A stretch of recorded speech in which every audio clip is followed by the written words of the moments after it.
Salut à tous, c'est Axel de testmobile.fr et samsungzone.fr. Aujourd'hui j'ai devant moi le Samsung Galaxy S3, le Galaxy S2 et le Galaxy Note. Puisqu'on l'a, autant le rajouter dans le comparatif. Donc ce que je vais faire pour ce petit comparatif, c'est vous montrer très rapidement les différences entre les interfaces, mais surtout axé performance, avec au début quand même un côté, je vais vous parler du design, la différence de taille, etc. Et puis ensuite basculer très rapidement sur tout ce qui est performance sur le web entre ces différents terminaux et performance via les benchmarks, par prolongement aussi tout ce qui se passe en jeu.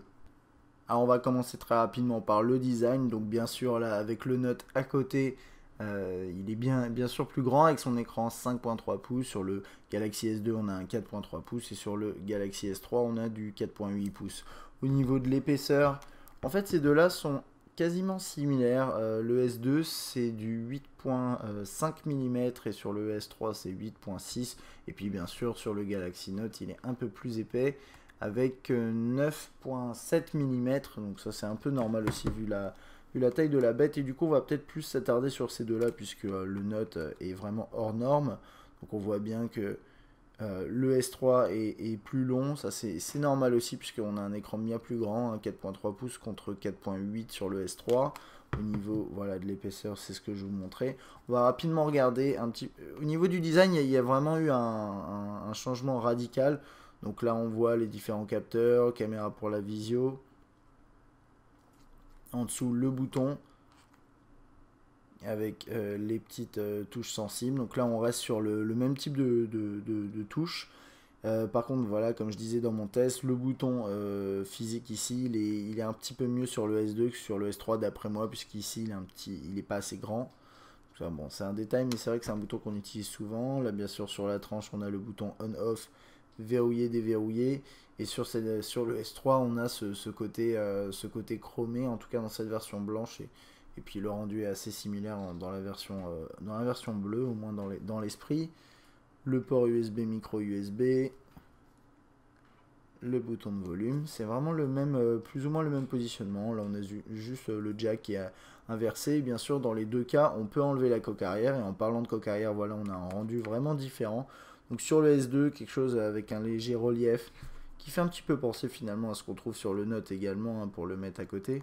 Voilà. Sur le S3 par contre c'est vraiment brillant. C'est un plastique brillant, comme vous avez pu le voir à mon avis dans le test, et c'est quelque chose de tout à fait droit, alors que sur le S2 on avait cette petite bosse ici, voilà, avec le haut-parleur en bas, alors que là le haut-parleur est en haut.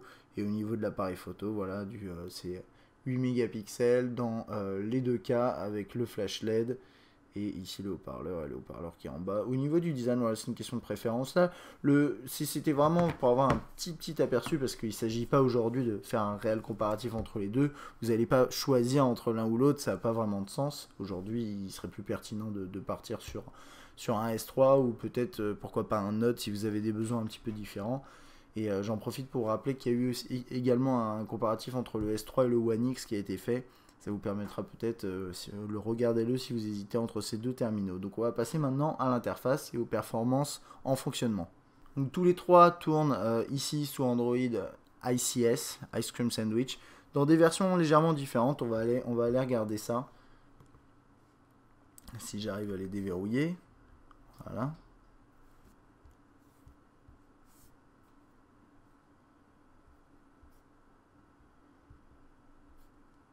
Voilà, on est en 4.03 sur le S2, 4.04 ici, 4.03, voilà. Et sur le Note, et il y a quelque chose qui est assez flagrant de toute façon, c'est que ICS sur le Note et sur le S2, ça se ressemble beaucoup plus, à part ici le côté Note justement, avec S-Memo, S-Note, etc. Et S-Calendrier. Sur le S3, c'est vraiment à part, c'est quelque chose de tout à fait nouveau, avec la nouvelle interface TouchWiz. Mais on retrouve également des éléments du Note, notamment S-Memo et le S-Calendrier. Mais c'est à peu près tout ce qu'on retrouve, qu'on a vraiment de particulier sur le Note. Et donc de la même façon, pour intégrer un widget sur la page d'accueil, on a le même système sur le Note et sur le S2, avec un appui prolongé, et ensuite on dépose le widget qu'on va chercher ici dans une liste de cette façon là. Et là j'ai appuyé sur raccourci, désolé, voilà, c'est pas ce que je voulais faire.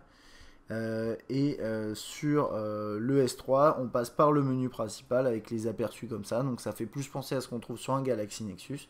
C'est deux approches différentes, il n'y en a pas une qui est meilleure, c'est vrai qu'ici on a l'aperçu du widget, là on ne l'a pas, c'est peut-être préférable, mais tout est une question de goût et d'efficacité, les deux systèmes fonctionnent très bien. Le tiroir des notifications a été modifié sur le S3 par rapport aux deux précédents, on a beaucoup plus d'options, on peut activer, désactiver la rotation. On a la gestion des données mobiles, le profil voiture, les notifications. Ici, ça s'arrête juste au Wi-Fi, Bluetooth, GPS. Le mode, la rotation de l'écran, ici, effectivement, ça j'avais oublié. Et puis l'économie d'énergie sur le Note, en tout cas, là ici, on a un petit peu moins de place, donc il n'est pas inclus. On a également la possibilité d'accéder directement aux paramètres de cette façon, alors que sur le S2, on ne l'a pas, ce qui est un choix un peu étrange, mais ça a dû être ajouté à travers une mise à jour. Pour le multitâche, c'est toujours la même chose. On reste appuyé sur le bouton central et on a un système comme ça qui se ressemble beaucoup de l'un à l'autre.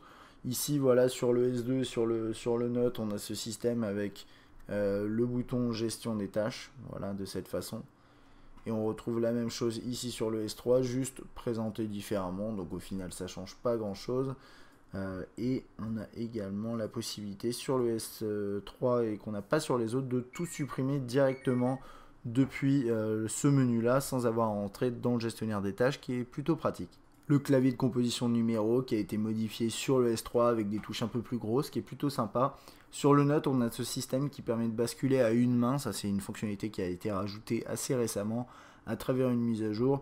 Et puis on va pas faire le tour forcément dans tout ce qui est journal, contact, etc.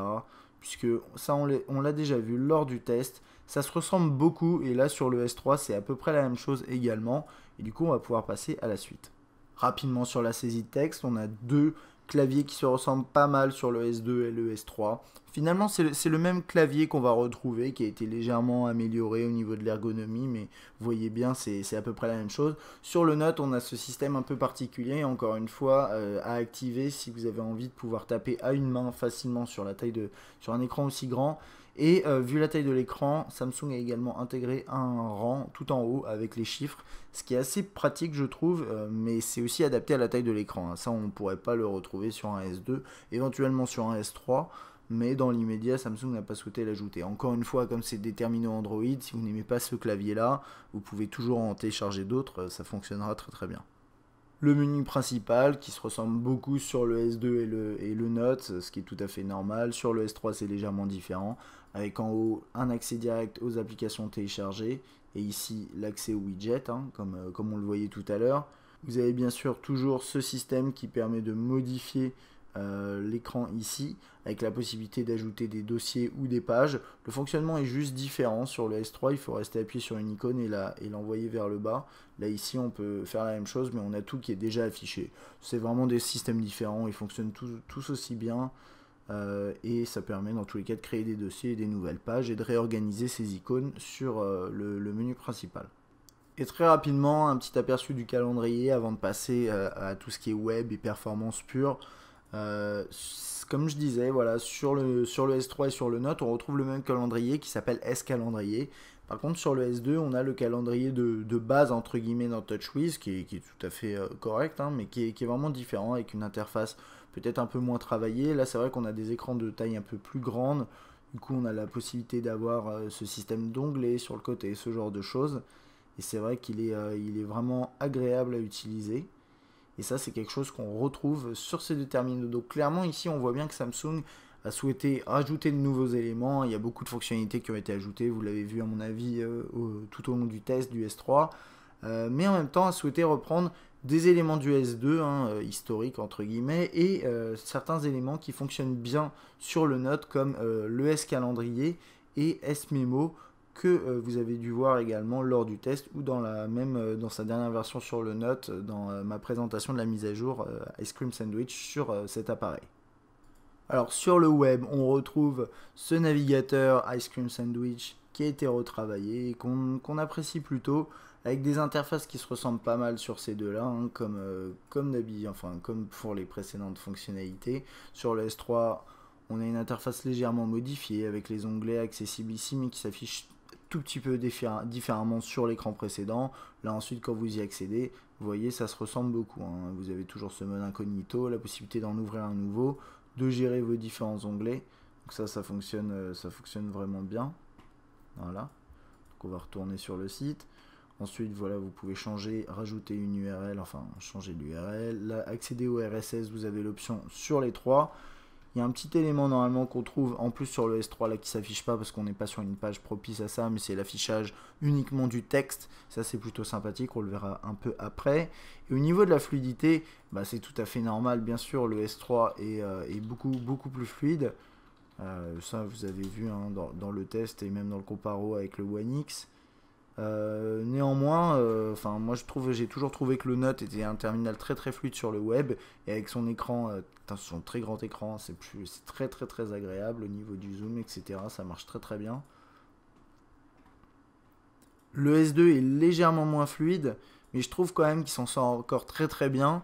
Et en fait, on a quelque chose de tout à fait logique. Le S3 s'en sort le mieux, c'est évident, et c'est même heureusement, j'ai envie de dire.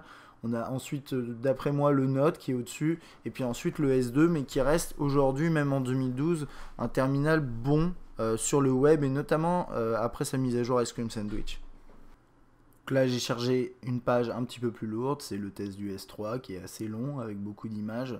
Et c'est vrai que voilà, encore une fois, ici sur le S3, c'est tout à fait fluide, aucun problème.